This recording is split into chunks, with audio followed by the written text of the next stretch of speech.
अच्छा जी, बजटिंग पे हमारी डिस्कशन चल रही थी और कल हमने बजट क्या है उसके पर्पसेस को देखा था।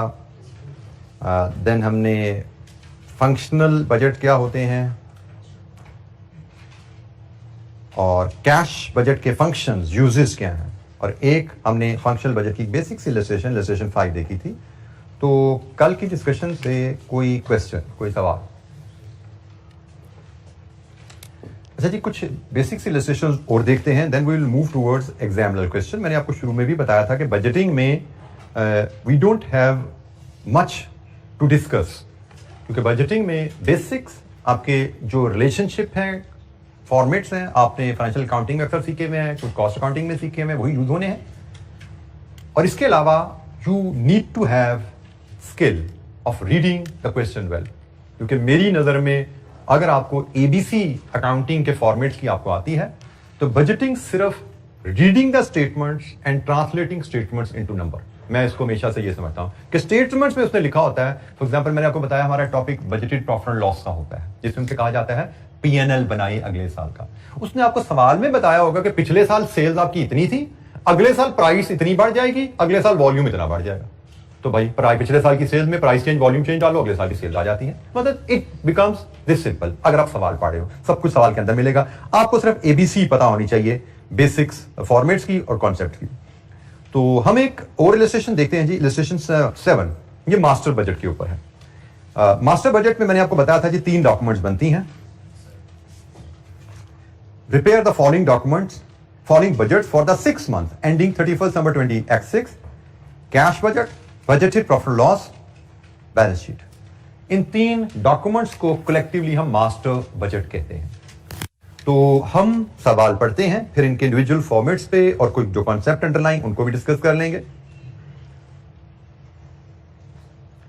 Hashim limited is in the process of preparing master budget for the 6 months ending 31st December 2026. The balance sheet as at 30th June 2026, मतलब जो 6 महीने 30 जून की बैलेंस शीट हमें गिवन है और उससे अगले 6 महीने की हमें बजट बनाना है, is estimated as under paid up capital, accumulated profits, current liabilities में trade creditors, other creditors, इधर आपके fixed assets, less accumulated depreciation, then there are stocks, trade debtors and banks। ये आपकी balance sheet, assets and liabilities match हुए आपके। The budget committee has derived the following trading forecast for the 6 months ending 31st December X6। Trading forecast अगले कुछ अरसे की, मई जून का actual data given है और जुलाई से दिसंबर यकीनन फोरकास्ट है। सेल्स इन यूनिट्स क्या होंगी, परचेजेस रुपीज में क्या है, वेजेस एंड सैलरीज रुपीज में क्या है, ओवरहेड्स एक्सक्लूडिंग डेप्रिसिएशन वो क्या है। You are given the following information. Selling price in May was 6 rupees per unit and this is to be increased to 8 rupees per unit in October। Units यहां पे given है, price की कहानी इधर आ गई। 50% of the sales are for cash and 50% on credit to be paid 2 months later। ठीक हो गया जी। मंथली सेल में से 50% कैश के अगेंस्ट, कैश सेल का मतलब जिस महीने सेल उसी महीने पैसा मिला आपको। क्रेडिट सेल्स जिस महीने सेल उसके 2 महीने बाद पैसा मिला आपको। Purchases are to be paid for 2 months after the purchases. Wages and salaries are to be paid as follows: 75% in the month incurred and 25% in the following month. Overheads are to be paid 1 month in arrears. Fixed assets are to be paid for in 3 equal installments. Fixed assets are to be paid for in 3 equal installments in the 3 months following the purchase. Dividends are to be paid 3 months after they are declared and receipts from the share issue are budgeted to be received in the month of issue. Depreciation on fixed assets for 6 months ending 31st December 26 is to be charged rupees 8,500. Opening stock at the beginning of the period under review was equal to 2 months purchases.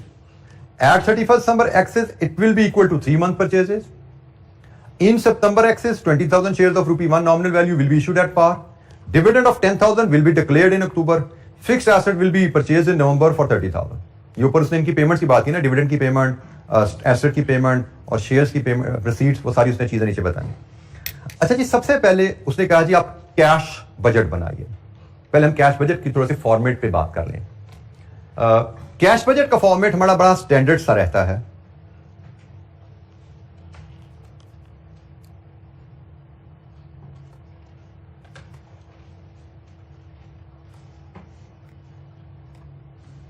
PNL और balance sheet के budget format से अब generally आप familiar हैं।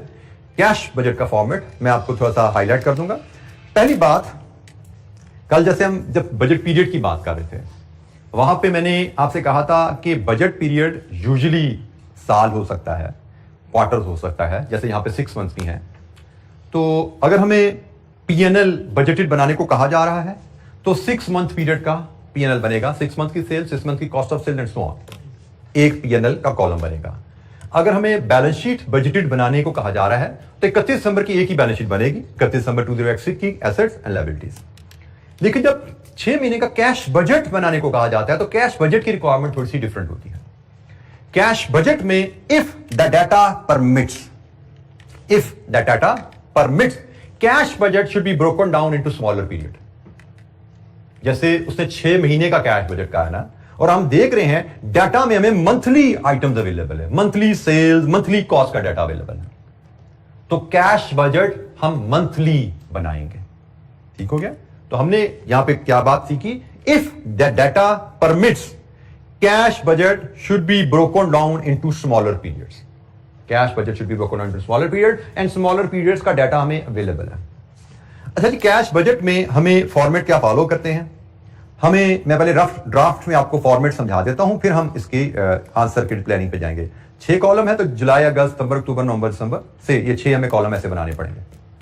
हम cash receipts forecast करेंगे, हम cash payments forecast करेंगे, फिर हर महीने का हम नेट रिसीट ऑब्लिक पेमेंट देखेंगे क्या है, और फिर हम इसमें ओपनिंग, हर महीने का ओपनिंग बैलेंस ब्रॉड फॉरवर्ड करेंगे, और फिर क्लोजिंग बैलेंस कैरिड फॉरवर्ड हो जाया करेगा। तो ये हमारा हर महीने का, इस तरह 6 महीने हैं, 6 महीने का हमारा बजट बनेगा। ये जुलाई, अगस्त, सितंबर, अक्टूबर, नवंबर, दिसंबर के एंड पे हमारा क्लोजिंग बैलेंस क्या होगा, यहां पे आया, तो ये 6 महीने का कैश बजट हमारा इस तरह प्रेजेंट किया जाएगा। अच्छा, अब हमने यहां पे कैश बजट में ख्याल क्या रखना होता है? रिसीट्स के सोर्सेज क्या है? हमने क्वेश्चन पढ़ते हुए देखा सेल्स, क्वेश्चन पढ़ते हुए देखा शेयर इशू, 2 रिसीट्स के सोर्सेज हैं सेल्स, लेकिन उसमें कहा सेल्स तो कुछ कैश पे भी है, कुछ क्रेडिट पे भी है। तो जब पीएनएल बनता है, पीएनएल में तो सेल्स अक्रूवल बेसिस पे बुक होती है, वो हमें पता है, जिस महीने की सेल्स उस महीने में रिकॉर्ड होंगी। लेकिन जब हम कैश बजट बना रहे हैं तो फिर हमें सिर्फ सेल्स की वैल्यू से गर्ज नहीं है, सेल्स की टर्म से भी गर्ज है। दिस इज द रिसीट्स का मैटर, कि भाई रिसीट्स के हमने सोर्सेज भी देखने हैं और रिसीट्स की टर्म्स भी देखनी है। हमें सिर्फ रेवेन्यू में गर्ज नहीं है, रेवेन्यू की टर्म में भी गर्ज है। जैसे उसने में क्वेश्चन में बताया हुआ है नोट नंबर 2 में कि हमारी सेल्स जो होंगी 50% कैश है, 50% क्रेडिट है। मतलब जुलाई की सेल्स का 50% पैसा जुलाई में ही आना है, और जुलाई की सेल्स का 50% पैसा सितंबर में आना है। ठीक हो गया? तो हमें रिसीट्स को यहां पे शायद कैश सेल्स और क्रेडिट सेल्स में स्प्लिट करना पड़ेगा। कैश सेल से पैसा कब कब कितना कितना आएगा, क्रेडिट सेल से पैसा कब कब कितना कितना आएगा, टाइमिंग के हिसाब से इनफ्लो रिकॉर्ड करना है। इसी तरह हमें पेमेंट्स को देखना है, और पेमेंट्स के लिए हमें सिर्फ कॉस्ट वैल्यू में गर्ज नहीं है, कॉस्ट की पेमेंट टर्म में भी गर्ज है। बल्कि पेमेंट में हमें 2 मैटर्स देखने पड़ेंगे, हमें कॉस्ट को भी देखना है, हमें नॉन कैश कॉस्ट अगर है तो उसको भी देखना है। फॉर एग्जाम्पल हमें कॉस्ट में डेप्रिसिएशन भी बताई गई है, कॉस्ट इंक्लूड्स डेप्रिसिएशन, तो डेप्रिसिएशन की मद में हमारी जेब से पैसा तो नहीं जाता। पीएनएल के लिए तो वो कॉस्ट जरूर है, but that is not cash cost. तो हमने कॉस्ट देखनी है, उसमें अगर कोई नॉन कैश कॉस्ट है तो उसको माइनस कर देना है। हम कैश कॉस्ट को देखते हैं और फिर कैश कॉस्ट की पेमेंट टर्म्स को देखते हैं कि जुलाई का खर्चा है, पे कब होना है, जिस महीने पे होना है उस महीने उसकी पेमेंट हमने रिकॉर्ड करनी है। तो ये जनाब कैश बजट की बेसिक सी कहानी। फॉर्मेट होगा, क्वार्टर वाइज उसने कैश डाटा दिया तो क्वार्टर वाइज कैश बजट बन जाएगा, मंथ वाइज डाटा दिया तो मंथ वाइज कैश बजट बन जाएगा। रिसीट्स की आइटम आइडेंटिफाई करेंगे, और रिसीट्स में हम सोर्सेज ऑफ रिसीट्स भी जानना चाहते हैं, टर्म्स ऑफ रिसीट भी जानना चाहते हैं। पर पेमेंट्स के लिए हम कॉस्ट की आइटम्स आइडेंटिफाई करेंगे, हम कॉस्ट को भी जानना चाहते हैं, नॉन कैश कॉस्ट कंपोनेंट भी देखेंगे उसमें हम, और फिर पेमेंट टर्म्स भी देखेंगे, देन हम कैश बजट बना पाते हैं। तो ये जनाब कैश बजट की थोड़ा सा ओवरव्यू है। इसके मुताबिक अब हम फाइनल आंसर की तरफ चलते हैं। हमारा पहला पार्ट है कैश बजट का, जिसमें हमें 6 महीने का कैश बजट बनाने हैं। तो let's draw 6 column, July, August, September, October, November and दिसंबर।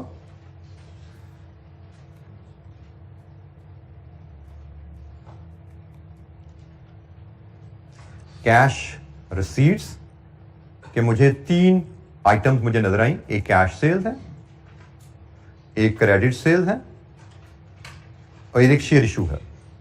ये 3 मुझे सोर्सेज रिसीट्स के नजर आए हैं। इसके नीचे हम कैश पेमेंट्स ले आते हैं। सवाल को देखते हैं तो कैश पेमेंट्स में मुझे परचेजेस नजर आ रही हैं, उसकी पेमेंट्स आएंगी। मुझे वेजेस एंड सैलरीज नजर आ रही हैं, उसकी पेमेंट हम करेंगे। ओवरहेड्स हैं, उसकी पेमेंट आएगी। फिर हमारे पास कहीं नीचे एसेट परचेज का जिक्र था, ऐसे फिक्स एसेट परचेज है, उसका जिक्र था, उसके अगेंस्ट भी पेमेंट आएगी। फिर डिविडेंड का भी कोई जिक्र है, उसकी पेमेंट भी आ सकती है। इसके अलावा कोई पेमेंट वाली आइटम कहीं पढ़ने में नजर आई हमें? शायद नहीं। लेकिन हमने जैसे किया, हम फॉर्मेट बनाते हुए एक आध लाइन हम इधर छोड़ देते हैं, एक आध लाइन इधर छोड़ देते हैं, और इसके बाद मैं नीचे यहां पे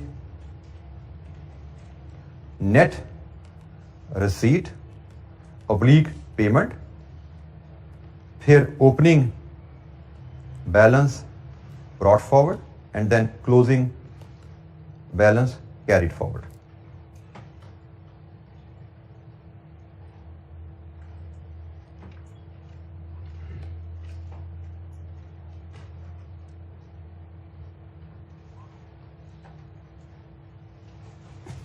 ओपनिंग बैलेंस ब्रॉट फॉरवर्ड के लिए मैं ओपनिंग बैलेंस शीट में जाता हूं तो मैं ये बैंक का बैलेंस वहां नजर आ रहा है। कैश बजट में कैश एंड बैंक दोनों बैलेंसेस ऐड करके लिखते हैं, तो मुझे बैंक का बैलेंस जो 3000 नजर आ रहा है वो मैं यहां पे ओपनिंग बैलेंस में ऐड कर दूंगा।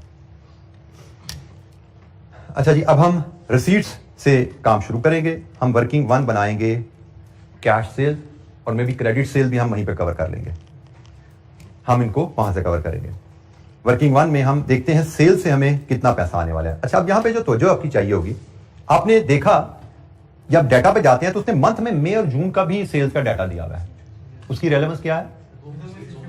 क्योंकि मई की सेल्स की जो क्रेडिट सेल थी ना, उनका पैसा जून जुलाई में आना, जुलाई का बजट तो हम बना रहे हैं ना, तो हमने जुलाई के महीने में रिसीट्स पीछे से बेशक आ रही हो, कैश इनफ्लो जुलाई में कहां से आना वो रिकॉर्ड करना है। इसी तरह जुलाई के महीने पेमेंट्स भी पीछे से आ रही होंगे ना, तो हम शुरू करेंगे। हम सेल्स का रिकॉर्ड जब बनाने जाएंगे तो यहां पे चूंकि उसने 8 महीने दिए हुए हैं, तो हम 8 महीने की सेल्स बनाएंगे, उसके हिसाब से फिर हम रिसीट्स आइडेंटिफाई करेंगे। तो पहले हम सेल्स बनाते हैं 8 महीने की, मई से लेकर दिसंबर तक, फिर सेल्स से हम रिसीट्स की तरफ जाएंगे।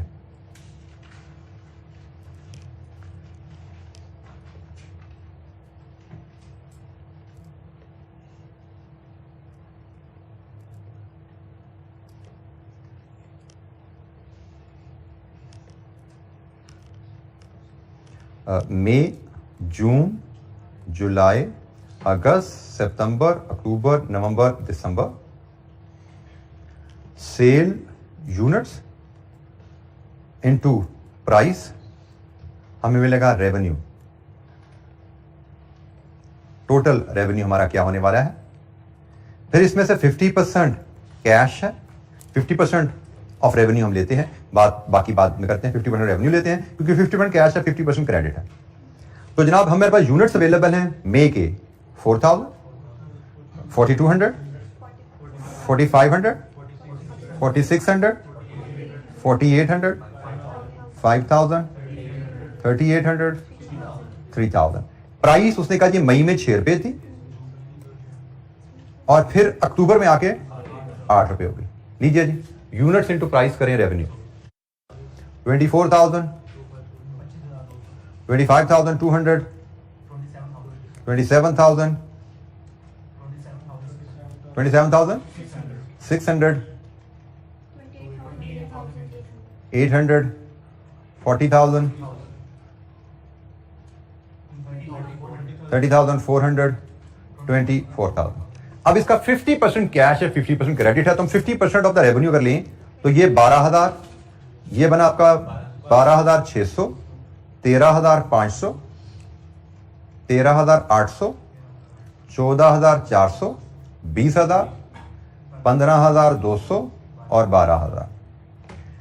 अब जनाब जो तो है ना कैश सेल्स जुलाई से दिसंबर तक, तो जिस महीने की सेल है उस महीने पैसा आ गया।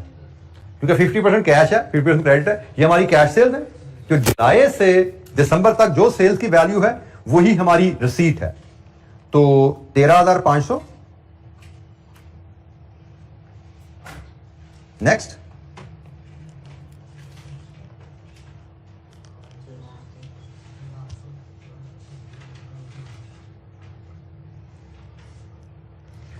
$13,500 के बाद है जी आपकी फिगर 13,800, फिर आपकी 14,400, देन 20,000, और फिर आपकी 15,200 और 12,000। अच्छा जी, ये तो आपकी कैश सेल आपकी। इसके बाद आप एक वर्किंग बना लीजिए, recovery from credit sales. Credit sale का हिसाब क्या 2 महीने बाद होती है। ये जो मई की सेल है ना, इनका पैसा आना है जुलाई में, और इसी तरह जो जून की सेल है उनका पैसा आना है अगस्त में।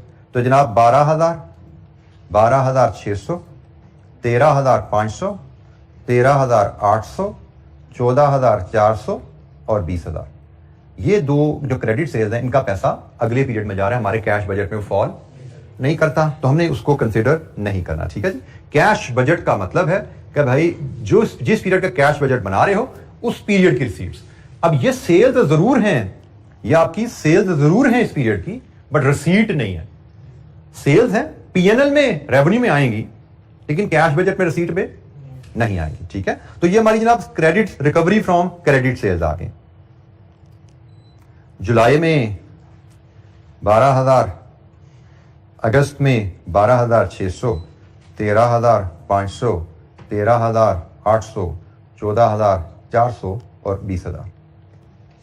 सेल्स के against receipts, cash sales, credit sales, terms of sales के हिसाब से हमने कैश इनफ्लोज प्लान कर लिया। अच्छा जी, फिर आप नोट नंबर पढ़िए 10। इन सितंबर X6, in September X6 20,000 share of ₹1 nominal value will be issued. मतलब 20,000 रुपए के शेयर इशू किए जाएंगे। और इसके साथ ही अगर आप पढ़ लीजिए नोट नंबर 7 का दूसरा हिस्सा, receipts from share issue are budgeted to be received in the month of issue. मतलब 20,000 शेयर आपने सितंबर में इशू किए, 20,000 शेयर के अगेंस्ट पैसे आपको सितंबर में आएंगे, और वो पैसे होंगे 20,000 रुपए। 20,000 शेयर ₹1 के हिसाब से ये रिसीट आ गई। तो जनाब ये आपकी टोटल रिसीट बन गई। अब आ जाइए पेमेंट्स के ऊपर। सबसे पहले परचेजेस की बात करें तो परचेजेस का कॉलम मई से लेके दिसंबर तक का डाटा आपको गिवन है, और नोट नंबर दिया हुआ है 3 परचेजेस की पेमेंट टर्म के लिए। परचेज की पेमेंट टर्म है purchase are to be paid for 2 months after the purchase. मतलब जुलाई में जो पेमेंट होगी वो मई की परचेज की होगी। तो जनाब मई की परचेज आपके सामने आ रही है 12,000। परचेजेस पेमेंट को हम आउटफ्लो शो कर देते हैं 12,000। जून की परचेजेस 13,000 अगस्त में पे हुई। जुलाई की परचेजेस 14,000 सितंबर में पे हुई। अगस्त की परचेजेस 18,000 अक्टूबर में पे हुई। सितंबर की परचेजेस 16,000 नवंबर में पे हुई, और अक्टूबर की परचेजेस 14,000 दिसंबर में पे हुई।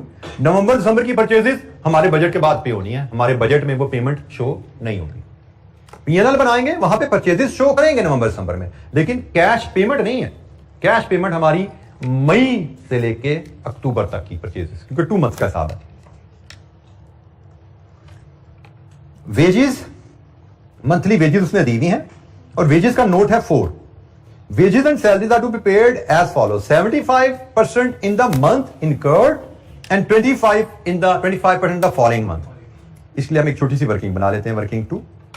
वेजेस के बारे में हमने सीखा कि भाई हमने 75% of same month of current month, 75% of current month पे होनी है,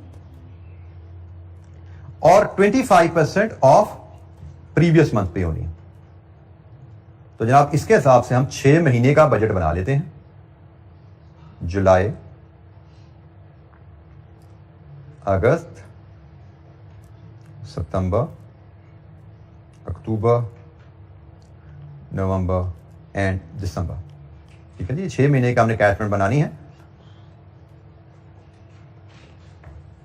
जुलाई में 75% ऑफ जुलाई पे होनी है। 75% ऑफ जुलाई कितनी है? जुलाई की सैलरी है 8,000, 75% बना 6,000। इसी तरह अगस्त का 75, 7500, सितंबर का 75, 7500, अक्टूबर का 75, 7500, नवंबर का 75, 9000, दिसंबर का 75, 9000। हर महीने के खर्चा का 75 उसी महीने चले जाना है और हर महीने के खर्चे का 25 अगले महीने जाना है। मतलब जुलाई के खर्चे का 25 अगस्त में गया, अगस्त के खर्चे का 25 सितंबर में गया, सितंबर के खर्चे का 25 अक्टूबर में गया, अक्टूबर के खर्चे का 25% नवंबर में गया और नवंबर के खर्चे का 25% दिसंबर में गया। और इसी तरह जून के खर्चे का 25, जून का खर्चा 8000 उसका 25।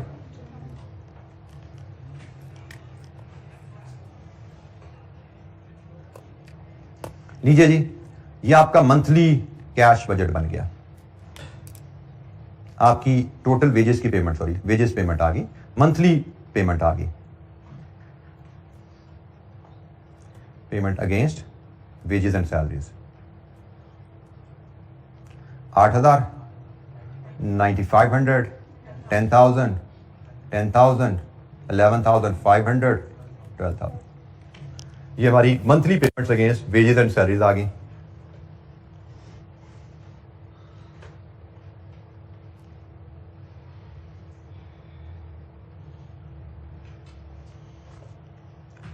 अच्छा जी, इनको अब हम रिकॉर्ड कर लेते हैं पेमेंट्स में वर्किंग 2 के हिसाब से। यहां पे 8,000, 9,500, 10,000,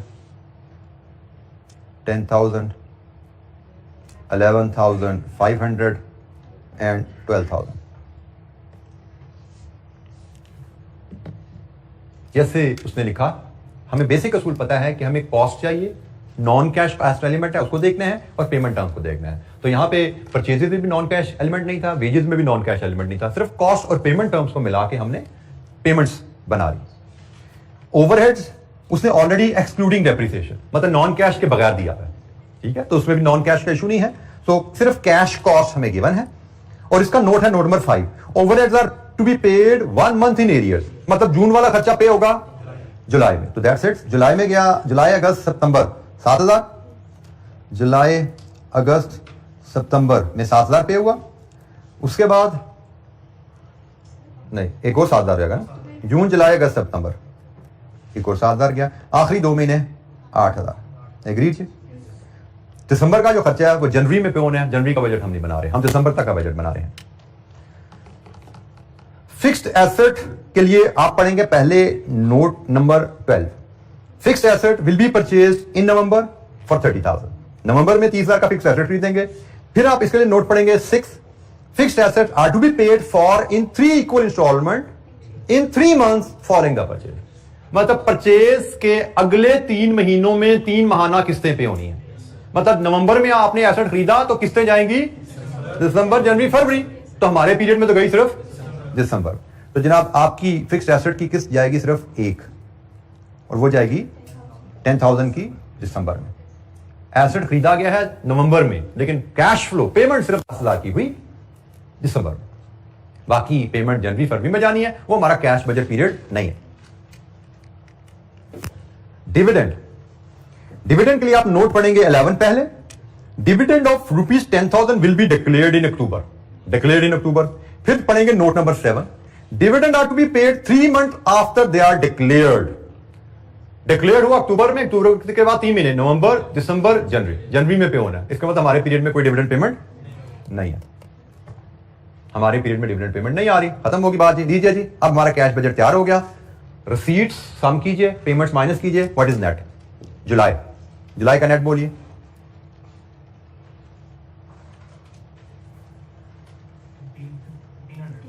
$1,500 पॉजिटिव, नेगेटिव, इसका मतलब क्लोजिंग बैलेंस 1,500 रह गया, ब्रॉट फॉरवर्ड 1,500 पॉजिटिव जी। नेक्स्ट मंथ का टोटल 3,100 नेगेटिव, क्लोजिंग हो गया 1,600 नेगेटिव। अच्छा नेगेटिव हो गया जी, इसको हम कैरी फॉरवर्ड किया 1,600 नेगेटिव, 16,000 पॉजिटिव, तो क्लोजिंग बैलेंस इज 15,300 पॉजिटिव, ये कैरी फॉरवर्ड हो गया। Month 1,200 negative ji, closing 14,000 100 positive. November 5900 negative. So closing is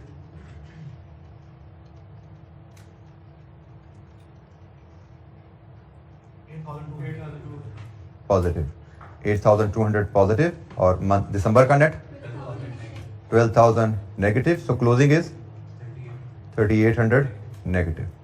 negative का मतलब ओवरड्राफ्ट हो गया ये. हमने जब शुरू किया था पीरियड ओपनिंग बैलेंस 3,000 पॉजिटिव था और जब पीरियड क्लोज हो रहा है तो 3,800 नेगेटिव बैलेंस, मतलब ओवरड्राफ्ट में चले गए हम जी. कैश बजट बेसिक प्रिंसिपल्स और बेसिक फॉर्मेट मैंने कैश बजट का आपसे डिस्कस किया इलस्ट्रेशन में. कोई क्वेश्चन?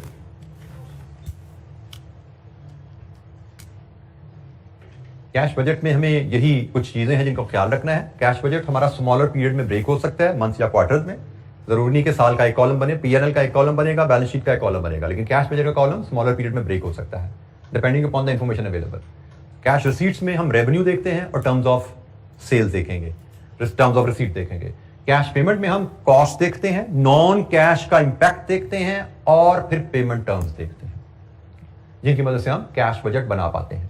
तो बेसिक फॉर्मेट कैश बजट का आपके सामने एक इलस्ट्रेशन की मदद से, कुछ बेसिक वर्किंग की मदद से आपके सामने प्रेजेंट किया गया. कोई इशू?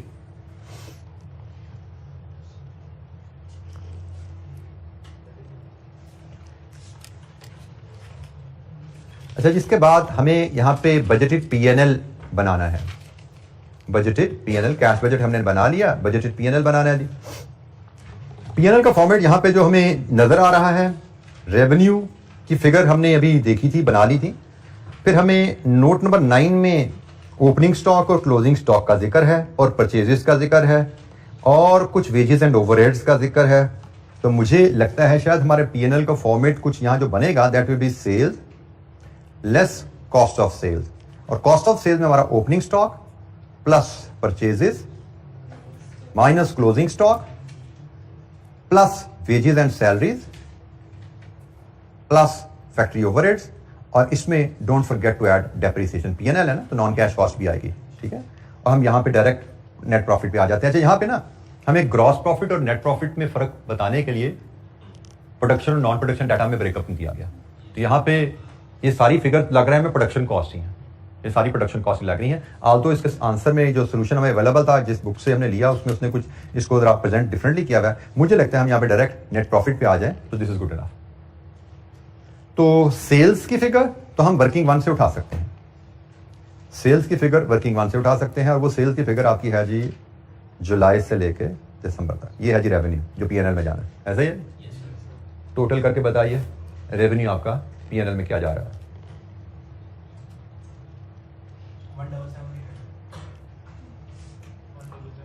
177,800.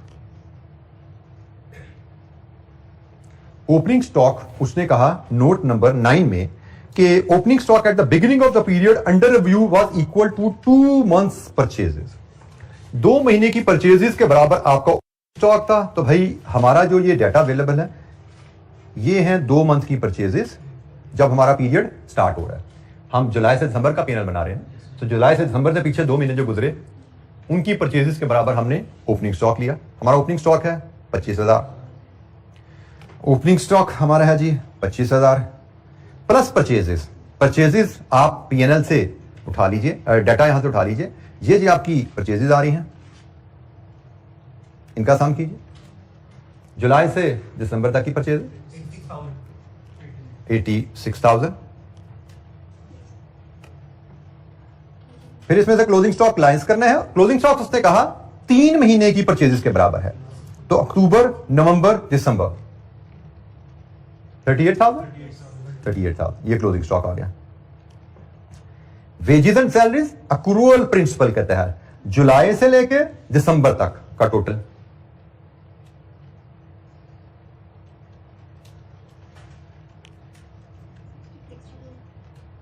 कितना जी 62,000.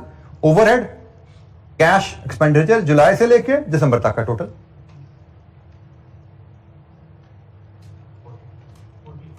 45,000. एंड डेप्रिसिएशन नोट नंबर 8 में बताई गई है 6 महीने की डेप्रिसिएशन 8,500. लीजिए जी यहां पे नेट प्रॉफिट कितना बना जी?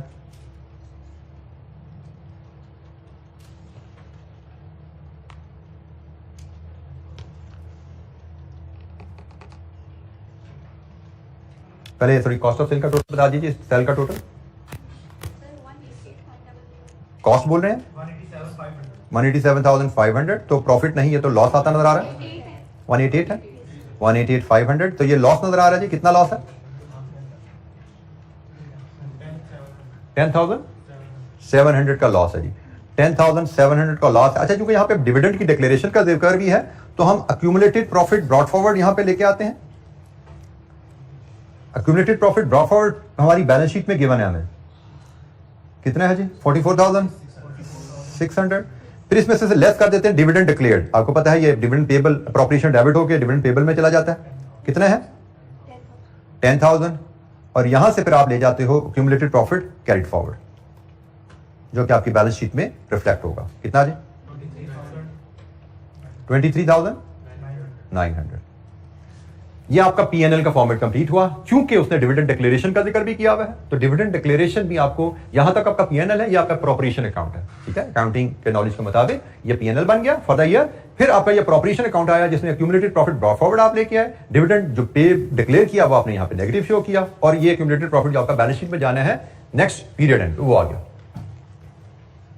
सो बजटेड पीएनएल बनाना वेरी सिंपल, अक्रूवल कॉन्सेप्ट के तहत बनाया हमने पीएनएल, और हमने इसमें नॉन कैश आइटम को भी शामिल किया। फॉर्मेट की कोई कैद नहीं है हमें यहाँ पे, क्योंकि ये फाइनेंशियल अकाउंटिंग नहीं है, हम जिस मर्जी अंदाज में प्रेजेंट कर दें। हाँ, एग्जामिनर सिर्फ आपकी इस फिगर में इंटरेस्टेड है, इस फिगर में इंटरेस्टेड है, वो जिस मर्ज ग्रॉस प्रॉफिट हो, नेट प्रॉफिट हो, सीधी रेवेन्यू माइनस कॉस्ट करके निकाल लें, कोई इशू नहीं।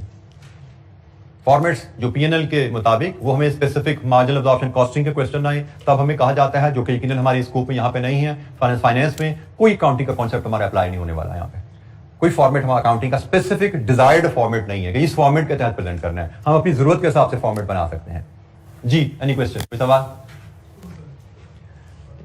अच्छा जी, बैलेंस शीट के बारे में मैंने आपको बता दिया। अभी हमने एक इलस्ट्रेशन में कैश बजट बनाया, फंक्शनल बजट की इलस्ट्रेशन कल हमने की थी, आज हमने एक कैश बजट की इलस्ट्रेशन कर ली, एक हमने पीएनएल की इलस्ट्रेशन की। हमें नॉर्मली क्वेश्चन पास पेपर पे जब हम जाएंगे इन्हीं एरियाज में मिलते हैं, functional budget, cash budget, PNL budget. Balance sheet budget पे हमें क्वेश्चन पास पेपर में शायद कोई नहीं मिलेगा, और हमारे पास गालबन ये एक ये इलस्ट्रेशन है जिसमें मैं बैलेंस शीट का बजट आपसे डिस्कस कर रहा हूं, और इसके बाद आपकी एक होम असाइनमेंट में इलस्ट्रेशन 6 पीछे गुजरी है, वो होम असाइनमेंट है। उसमें फंक्शनल बजट भी है, उसमें मास्टर बजट भी है। मास्टर बजट बनाते हुए बैलेंस शीट भी बनेगी, ठीक है। वो आपकी होम असाइनमेंट है, वीकेंड पे आराम से उसको तसल्ली से 2-3 घंटे लगा के छोटी छोटी सी इलस्ट्रेशन है, छोटे छोटे से वर्किंग बना के कीजिएगा, तो that will give you a very fair idea of budgeting. मजीद आपको इसकी ग्रिप आ जाएगी, और फिर हम जब मिलेंगे नेक्स्ट वीक में तो हम एक इलस्ट्रेशन कैश बजट की मजीद करके फिर हम पास पेपर क्वेश्चन पे चले जाएंगे, ठीक है। तो फिलहाल हम बैलेंस शीट की तरफ चलते हैं। अच्छा जी, बैलेंस शीट का बजट नहायत ही आसान होता है। जो फॉर्मेट आपको क्वेश्चन में गिवन है ना, आप सबसे पहले तो उस फॉर्मेट को पहले कॉपी कर लें। हम एक बैलेंस शीट का फॉर्मेट क्वेश्चन में जो गिवन है उसके मुताबिक उसने एक साइड पे एसेट्स बनाए हुए हैं, एक साइड पे लायबिलिटीज एंड कैपिटल है, paid up capital, accumulated profits, then current liabilities में ट्रेड क्रेडिटर्स और अदर क्रेडिटर्स। फिर डेबिट साइड पे हैं तो फिक्स्ड एसेट्स, कॉस्ट, फिर इसमें से लेस अक्यूमुलेटेड डेप्रिसिएशन, और यहां से WDV आ जाती है। इसके बाद आपके करंट एसेट्स में स्टॉक्स, ट्रेड डेटर्स। बैंक को यहां पे मुझे पढ़ते हुए एहसास हो रहा है कि अगला पीरियड जिसमें बैलेंस शीट बना है उसमें बैंक बैलेंस तो है ही नहीं, वहां पे तो बल्कि ओवरड्राफ्ट है, वहां पे तो बल्कि ओवरड्राफ्ट है। तो मैं इसको ओवरड्राफ्ट, बैंक की जगह यहां पे मैं लायबिलिटी साइड पे ओवरड्राफ्ट लिख देता हूं, ठीक हो गया। बैंक मैंने नहीं लिखा, बैंक मैंने यहां पे नहीं लिखा, बैंक की जगह मैंने ओवरड्राफ्ट डाल दिया, क्योंकि मुझे कैश बजट से याद आ गया बैंक बैलेंस तो आपका बचा ही नहीं। अच्छा जी, अब हम इसकी वैल्यूज फीड करना शुरू करें। अक्यूमुलेटेड प्रॉफिट की फिगर हमने पीएनएल बनाया, वहां से आ रही है, ये आ रही है जी 23,900। पेड अप कैपिटल जो पिछले साल की बैलेंस शीट में आ रहा है वही है अगले साल, या बदल गया? बदल गया है भाई, हमने 20,000 के नए शेयर इशू कर दिया ना, यहीं पे वर्किंग शो की। ये लीजिए जी, अगला पेड अप कैपिटल आ गया।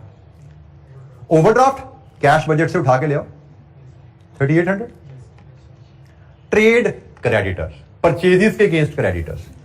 हमारी पेमेंट, परचेजेस के अगेंस्ट पेमेंट की पॉलिसी नोट नंबर 3, हमने नवंबर और दिसंबर की पेमेंट की, परचेजेस की पेमेंट नहीं की। तो जनाब नवंबर दिसंबर की परचेजेस हैं जी 12,000 जमा 12,000। हमारी ट्रेड क्रेडिटर्स हैं 24,000। अदर क्रेडिटर्स में हमारे पास वेजेस के क्रेडिटर्स हैं, हमारे पास ओवरहेड के क्रेडिटर्स हैं, हमारे पास फिक्स्ड एसेट के क्रेडिटर्स हैं, हमारे पास डिविडेंड पेएबल है। यही है ना चीजें, इसके अलावा भी कुछ क्रेडिटर है हमारे। परचेजेस हमने ले ली, वेजेस, ओवरहेड्स, फिक्स्ड एसेट और डिविडेंड। चलें जी, वेजेस, दिसंबर की वेजेस का 25%, यही है। वेजेस क्रेडिटर्स हमारे हैं दिसंबर की वेजेस जो कि बनती हैं 12,000, इसका 25%, 3,000। ओवरहेड्स दिसंबर के पूरे 8,000। फिक्स्ड एसेट 10,000 की किस्त है इंटू दो किस्तें रहती हैं अभी, 20,000। Dividend payable 10,000। ठीक हो गया, ये सारी चीजें हमने पढ़ी है ना पीछे, तो हमारे लिए बड़ी इजी था इनको आइडेंटिफाई करके या फिट कराना। फिक्स्ड एसेट की कॉस्ट 1,40,000। क्या during the year, during next 6 month हम कोई एसेट बाय कर रहे हैं? क्या बाय कर रहे हैं? 30,000 का, बिल्कुल ठीक है जी, 30,000 के एसेट बाय कर रहे हैं। तो 140,000 प्लस 30,000, ये तो फुल बाय किया, कॉस्ट रिकॉर्ड होगी 170,000। ड्यूरिंग नेक्स्ट 6 मंथ हम कोई डेप्रिसिएशन भी चार्ज कर रहे हैं? यस। 14,000 की क्यूमुलेटेड पहले आ रही थी, 8,500 और चार्ज कर दी, 22,500 होगी, 147,500। क्लोजिंग स्टॉक पीएनएल में हमने डाला हुआ है, कितना था? 38,000। पीएनएल में क्लोजिंग स्टॉक डाला ना आपने, ये आपकी बैलेंस शीट में 38,000 आ गया। ट्रेड डेटर्स, आपके डेटर्स जो रह गए वो भी हमने वर्किंग वन बनाई थी, उस पर जाके देखते हैं। ये हमारे डेटर है ना जो जनवरी फरवरी में आने हैं, 27,200, 27,200। I think that's it. Total कर लीजिए 212,700। दूसरी साइड क्या लिए?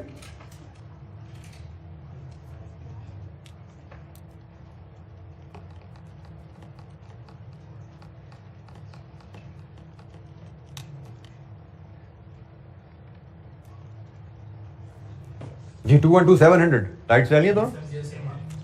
अच्छा, अब इसमें ना ये एक मास्टर बजट का क्वेश्चन था, इसलिए हमारी इसमें कैश फ्लो पहले बनाया हमने, पीएनएल बनाया, फिर बैलेंस शीट बनाई, और बैलेंस शीट हमारी कंप्लीटली हम एक फिगर यहां पे ट्रेस कर सके। एक थोड़ी सी मैं गाइडलाइन दे दूं, एग्जाम में वी विल नॉट एक्सपेक्ट कि हमें मास्टर बजट पे क्वेश्चन आएगा। मैं फिर बता दूं, एग्जाम में हमें मास्टर बजट क्वेश्चन आने की प्रोबेबिलिटी बड़ी लेस लाइकली है, क्योंकि मास्टर बजट का क्वेश्चन बड़ा लेंथी हो जाता है, उसमें cash budget, PNL, balance sheet काफी लेंथी हो जाता है। तो वी विल एक्सपेक्ट, जैसे पास में आता रहा है, हमें functional budget, cash budget, PNL budget या उसके बाद बैलेंस शीट बजट भी आ जाए। बजटेड बैलेंस शीट भी हमसे मांग रहे, पहले नहीं आया बजटेड बैलेंस शीट, लेकिन आ सकता है बजटेड बैलेंस शीट। अगर हमें सिर्फ बजटेड बैलेंस शीट आए, मैं उसके रेफरेंस से थोड़ी सी आपको एक बात बता दूं कि जब आपको बजटेड बैलेंस शीट बनाने को कहा जाएगा तो वहां पे एक फिगर आपकी बैलेंसिंग फिगर निकलती होती है। यहां पे तो हमें चूंकि मास्टर बजट के साथ बैलेंस शीट थी, हर फिगर हम वर्कआउट कर सके, कैलकुलेट कर सके। लेकिन अगर सिर्फ बजटेड बैलेंस शीट कहा जाएगा तो एक फिगर आपको बैलेंसिंग निकालनी पड़ेगी साइड बराबर करने के लिए, और वो फिगर होगी या ये वाली या ओवरड्राफ्ट या बैंक इनमें से कोई। मतलब एग्जामिनर इन दो फिगर्स में से एक फिगर, बाकी सारी फिगर बताएगा कैसे निकलनी है, एक फिगर की इंफॉर्मेशन दे देगा, दूसरी की नहीं देगा। इन दोनों में से वो क्यूमुलेटेड प्रॉफिट या बैंक में से, या वो क्यूमुलेटेड प्रॉफिट बता देगा, बैंक की फिगर नहीं बताएगा, या वो बैंक की फिगर बता देगा, ये नहीं बताएगा। तो अपने ख्याल रखना है कि अगर आपको बजटेड बैलेंस शीट कभी दी जाएगी तो उसमें एक फिगर आप बैलेंसिंग वर्कआउट करते हो, तो बैलेंसिंग फिगर भी लिखने के आपको 1 नंबर मिलेगा। नहीं लिखोगे तो 1 नंबर ही लूज होंगे। लेकिन ये तो पता है आपको, हर वैल्यू को कैलकुलेट करने के यहाँ नंबर मिलते जा रहे हैं। जैसे जैसे हम वैल्यूज डालते जा रहे हैं, नंबर में मिलते जा रहे हैं। कोई एक फिगर हम नहीं डाल पाए तो हमें एक आध नंबर उसके कट जाएंगे। जी एनी क्वेश्चन, कोई सवाल?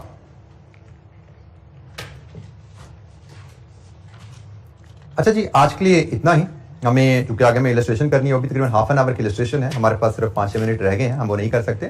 तो नेक्स्ट वीक तो हमारी 3 क्लासेज ही होंगी, बट आई बिलीव, बिल्कुल हाँ, नेक्स्ट वीक हमारी 3 क्लासेज ही हैं। लेकिन उससे अगले वीक में वी विल हैव 6 क्लासेज इंशाअल्लाह। मतलब 6 क्लासेज हम सिर्फ फाइनेंस की, पूरी वीक की क्लासेज फाइनेंस की चलेंगी। मतलब मैं बात कर रहा हूँ वीक स्टार्टिंग 18th नहीं, वीक स्टार्टिंग 25। वीक स्टार्टिंग 25 में we will have all 6 classes. ठीक हो गया? तो ये हमारा प्लान है फिलहाल का। अब हम मिलेंगे इंशाल्लाह नेक्स्ट वीक थर्सडे को, जिसमें हम कैश बजट की इलस्ट्रेशन और फिर पास्ट पेपर क्वेश्चन बजटिंग के शुरू कर देंगे। हमारा कोशिश होगी कि नेक्स्ट वीक में हम बजटिंग के मैक्सिमम क्वेश्चन करके बजटिंग के एरिया को जरा क्लोजर की तरफ लेके चलें।